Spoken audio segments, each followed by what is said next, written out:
President Trump is heading to South Carolina to stump for Senator Darline Graham ahead of next week's runoff election. The president will hold a rally with Graham in Myrtle Beach tonight. Trump publicly urged her to run for Senate last month after she began serving as an interim senator following the sudden death of her brother, Lindsey Graham. She's running against Congressman Ralph Norman to keep her spot in the upper chamber. The special Republican primary runoff is scheduled for Tuesday.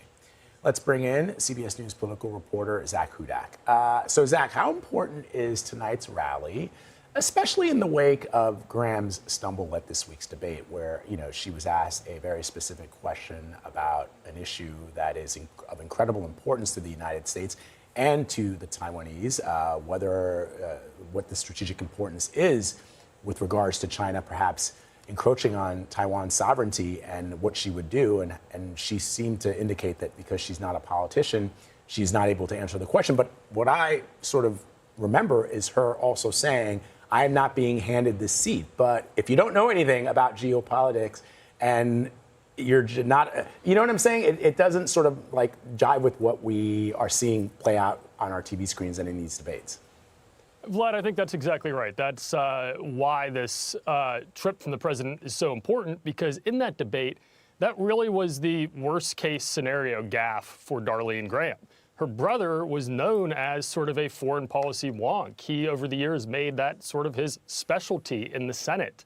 Darline Graham, the most potent attack from Ralph Norman and from other opponents of hers is, frankly, that she is inexperienced as a politician, as an elected official. She has argued that she would carry the torch of her brother in her brother's seat. So it really was as bad a gaffe as she could have had, because it gave credence to the strongest attacks against her.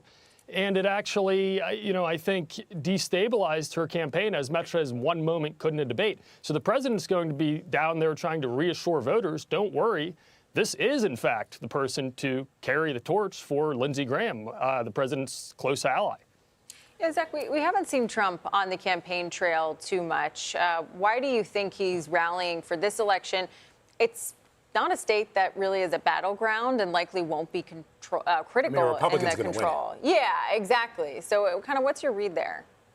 Kelly, he from the very start actually almost recruited Darline Graham to run for this. She was, of course, first appointed to fill her late brother's seat, but the president encouraged her to run publicly.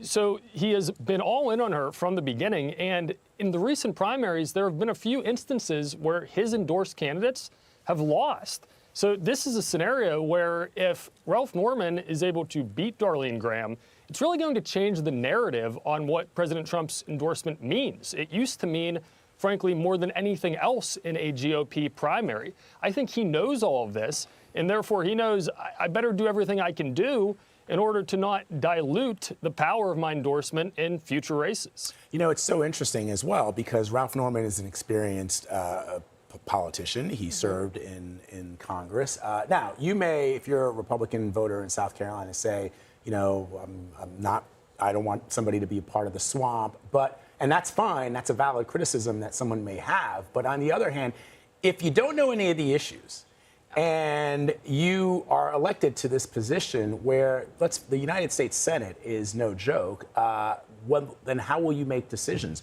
Are your decisions going to be completely in lockstep with, for example, the president of the United States, which sometimes may mean it's not in the interests of South Carolina? There's a lot there that is happening. And so if you're Ralph Norman, as you say, Zach, it opens up a line of attack for him that at the very least, he knows how to maneuver the halls of Congress, through the halls of Congress, and to get things done. That's exactly right, Vlad. And the other thing that's really at play here is just how tight the breakdown is in the Senate, and the fact that the Senate has shown a willingness to push back on President Trump in Iran. So he needs a very close ally to replace his former very close ally, Lindsey Graham. It's an excellent point. Zach, always great to have you, my friend. Thanks.